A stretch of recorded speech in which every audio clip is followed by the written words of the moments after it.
से देश में जहां पर एसआईआर के दूसरे चरण की शुरुआत हो चुकी है।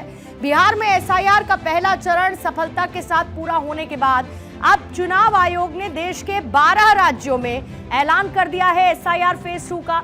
9 राज्यों और 3 केंद्र शासित प्रदेशों में इस वक्त ये प्रक्रिया चल रही है, जहां पर मतदाताओं की संख्या है कुल मिलाकर 51 करोड़ और अगले साल 7 फरवरी 2026 को जहां अंतिम वोटर लिस्ट यानी जो फाइनल वोटर लिस्ट है वो इलेक्शन कमीशन की तरफ से प्रकाशित कर दी जाएगी।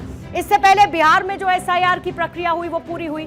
चुनाव आयोग का ये देशव्यापी अभियान है लोकतंत्र की एक सबसे बड़ी गिनती के तौर पर, और सबसे बड़ी बात वोटर लिस्ट में ट्रांसपेरेंसी के नाम पर संवैधानिक संस्था की तरफ से प्रक्रिया अपनाई जा रही है। लेकिन वो कौन कौन से 12 राज्य हैं जहां पर एसआईआर सेकेंड फेज को लॉन्च किया गया है, पहले आपको वो बता देते हैं। उत्तर प्रदेश, मध्य प्रदेश, गुजरात और राजस्थान। अगर चुनावी लिहाज से आप देखेंगे तो ये राज्य बहुत महत्वपूर्ण है। पश्चिम बंगाल, जहां पर आज सड़कों पर विरोध देखने को मिला, तमिलनाडु से लेकर छत्तीसगढ़, केरल, इन 12 राज्यों में कुछ ऐसे राज्य भी हैं जहां पर अगले साल चुनाव होना है।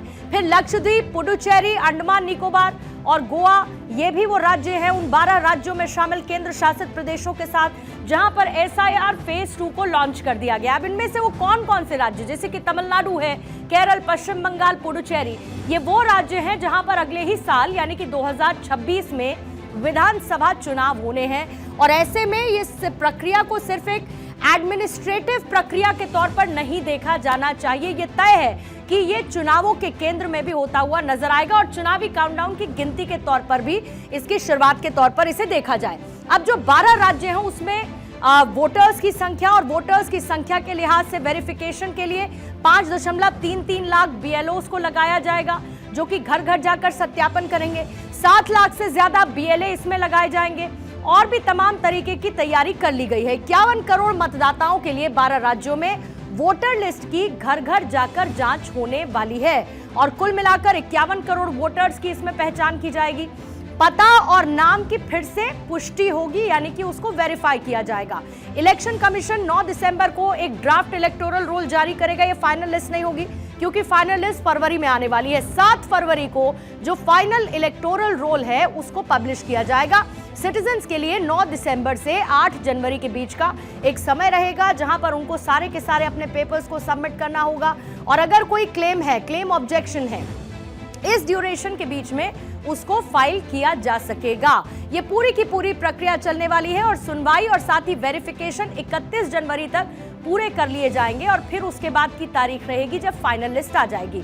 अब सुप्रीम कोर्ट की तरफ से जो गाइडलाइंस रही है उसके मुताबिक कौन कौन से दस्तावेज हैं एसआईआर में शामिल किए गए, उसकी हमने एक झलक फेज 1 यानी कि बिहार में भी एसआईआर प्रक्रिया के दौरान देखी।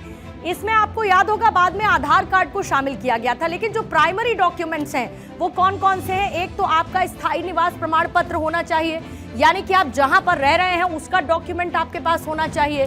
फिर वन अधिकार प्रमाण पत्र भी आपके पास होना चाहिए। जाति आपकी कौन से, उसका प्रमाण पत्र आपके पास होना चाहिए और एनआरसी में राष्ट्रीय रजिस्टर में आपका नाम भी शामिल होना चाहिए। परिवार रजिस्टर में भी, फैमिली रजिस्टर में आपका नाम इंक्लूडेड होना चाहिए। जमीन या मकान का आवंटन पत्र आपके साथ होना चाहिए और फिर आधार कार्ड सबसे इंपॉर्टेंट, जो कि सुप्रीम कोर्ट के कहने के बाद बिहार में एसआईआर फेज 1 में शामिल किया गया था। फिर जो पेंशनर पहचान पत्र है वो भी इसका हिस्सा होना चाहिए और अगर किसी सरकारी विभाग में आप कार्यरत हैं तो उसका पहचान पत्र भी इसका हिस्सा होना चाहिए और आपका बर्थ सर्टिफिकेट यानी जो जन्म प्रमाण पत्र है वो भी वन ऑफ द डॉक्यूमेंट्स है। नागरिकता का दस्तावेज यानी कि आप भारतीय नागरिक हैं, इसका एक दस्तावेज आपके पास होना जरूरी है। पासपोर्ट आपके पास होना चाहिए। बर्थ सर्टिफिकेट का जिक्र मैंने पहले ही किया। साथ ही आपके पास स्कूल लीविंग सर्टिफिकेट भी होना चाहिए ताकि ये पता चल सके कि आपकी पढ़ाई उस जगह से हुई है। अब जो 2002 वोटर लिस्ट है उसमें माता पिता का नाम दर्ज होने का प्रमाण भी आपके पास होना चाहिए। ये वो नागरिक सारे के सारे दस्तावेज हैं जो एसआईआर फेज 2 में नागरिकों के पास होने चाहिए और इसी के आधार पर वो आगे अगर कोई ऑब्जेक्शन है तो उसको भी जाकर इलेक्शन कमीशन में वेरीफाई करवा के अपना नाम फाइनल वोटर लिस्ट में डलवा सकते हैं। तो देश के कुल मिलाकर 12 हिस्से ऐसे हैं जहां पर वोटर गिनती का ये एक सबसे बड़ा अभियान है, सबसे बड़ा प्रोसेस है ताकि आप फाइनल वोटर लिस्ट का हिस्सा बन सके। और वाकई में लोकतंत्र की ये जो तस्वीर है दुनिया के लिए एक मिसाल के तौर पर है। ये बताती है कि हर एक नाम मायने रखता है। चुनाव आयोग की तरफ से जो एसआईआर की पूरी प्रक्रिया हो रही है दूसरे चरण के खिलाफ, विपक्ष में एक तरीके की गोलबंदी नजर नहीं आ रही।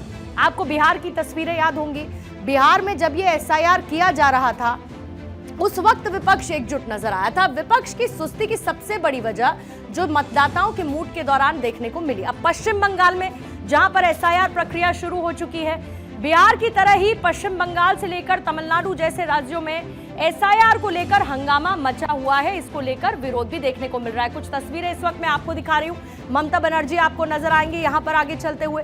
ममता बनर्जी की तरफ से विरोध जताया जा रहा है। ये बंगाल की सड़कों की तस्वीरें हैं और ये एसआईआर फेज 2 की लॉन्चिंग के बाद, इस प्रक्रिया के शुरू होने के बाद की तस्वीरें हैं। उनके भतीजे अभिषेक बनर्जी सड़क पर वो उतरते हुए नजर आए। मतदाता सूची के नाम पर पश्चिम बंगाल में एक पॉलिटिकल वॉर जैसी सिचुएशन दिख रही है। ममता बनर्जी ने एसआईआर के विरोध में आज सड़कों पर मार्च किया, शक्ति प्रदर्शन दिखाया। पीछे भीड़ आपको जो नजर आएगी वो ये बताने वाली है। और साथ ही ममता बनर्जी ने इस बात का पहले भी ऐलान कर दिया था कि पश्चिम बंगाल में एसआईआर को वो नहीं होने देंगी और दिल्ली की बातें वो नहीं मानेंगी। अब टीएमसी का जो मार्च है ये कोलकाता में जहां बीआर अंबेडकर की प्रतिमा से शुरू हुआ और जोड़ा सांको ठाकुरबाड़ी पर जाकर खत्म हुआ, यानी रविंद्रनाथ टैगोर के घर के सामने प्रतीकात्मक तौर पर इसको मजबूती दिखाने के लिए ये कोशिश की गई है। इस पूरे जुलूस में जहां पर उत्तर 24 परगना, दक्षिण 24 परगना, हावड़ा, हुगली के आम लोग और जो सपोर्टर्स थे वो भी शामिल हुए।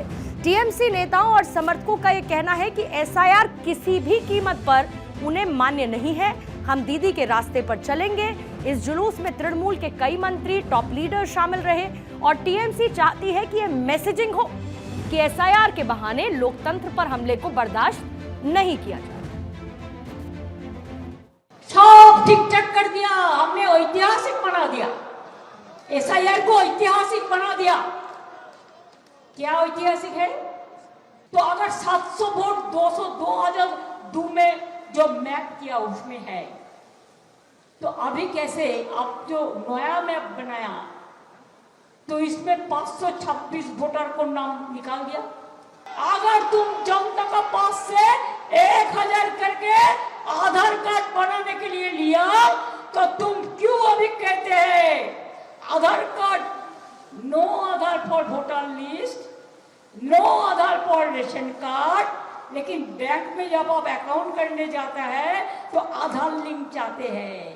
तो क्या है, किसका साथ गद्दारी कर रहा है? देखिए, पश्चिम बंगाल में जो बीजेपी के अध्यक्ष है सामिक भट्टाचार्य, ममता सरकार पर उन्होंने हमला बोला। ममता सरकार की तरफ से किए जा रहे इस मार्च और एसआईआर के विरोध को कंप्लीटली राजनीतिक, प्योरली पॉलिटिकल उनकी तरफ से बताया गया। ये कहा उन्होंने कि सिर्फ बंगाल में ही है जहां पर ममता बनर्जी को एसआईआर से समस्या है और अगर उन्हें समस्या है तो सुप्रीम कोर्ट के दरवाजे उनके लिए खुले हुए हैं। देखिए, 12 राज्य में एसआईआर हो रहा है।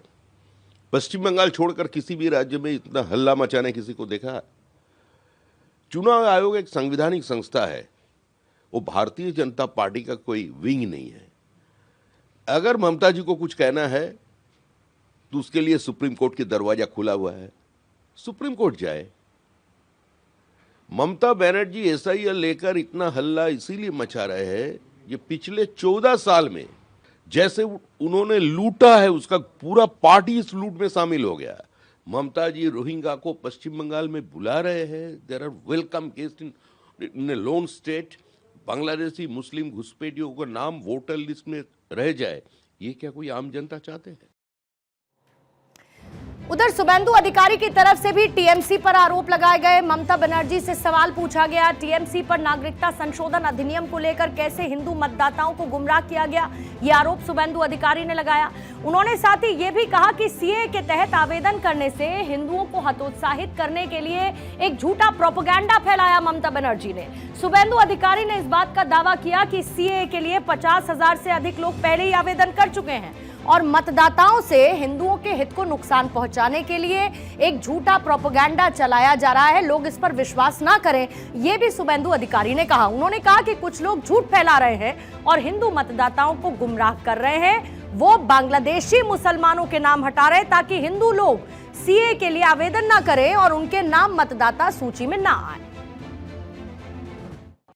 ये जो अटैक ये लोग कर रहा है, ये घुसपैठिया लेकर बांग्लादेशी मुस्लिम घुसपैठिया और रोहिंग्यास को असेंबल करके जो डेथ वोटर है, जो इलीगल इन्फिल्ट्रेटर्स है, उनको प्रोटेक्ट करने के लिए कर रहा है।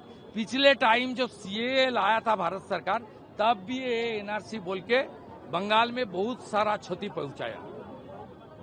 ये भी आज जो कर रहा है एसआईआर को एनआरसी के नाम पर, ये बंगाल, पश्चिम बंगाल का लॉ एंड ऑर्डर को खत्म करने के लिए और हिंदू को डराने के लिए कर रहा है। इलेक्शन कमीशन का पावर है, वो सब कर सकता है, उनको ही करना पड़ेगा। नहीं होगा तो वोटर लिस्ट नहीं होगा, वोटर लिस्ट नहीं होगा तो चुनाव नहीं होगा, चुनाव नहीं होगा तो सही वक्त पर सरकार नहीं बनेगा, सही वक्त पर सरकार नहीं बनेगा तो हमारी कॉन्स्टिट्यूशन जो बाबा साहब लिखा हुआ है, उसमें लिखा हुआ है राष्ट्रपति शासन लागू हो जाएगा।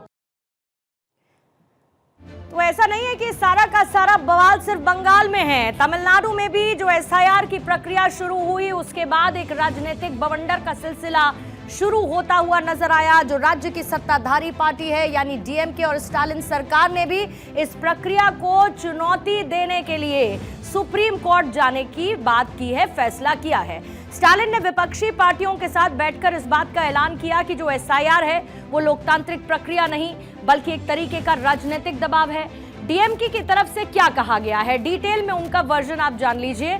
डीएमके ये कहती है कि जब राज्य में विधानसभा चुनाव महज 1 साल दूर हो तो इस वक्त एसआईआर प्रक्रिया चुनावी निष्पक्षता पर असर डालती है और पार्टी की मांग है कि ये पुनरीक्षण यानी जो रिवीजन है वो चुनाव के बाद कराया जाए, यानी कि जो एसआईआर की प्रक्रिया अगर अपनानी है तो उसको चुनाव के बाद किया जाए।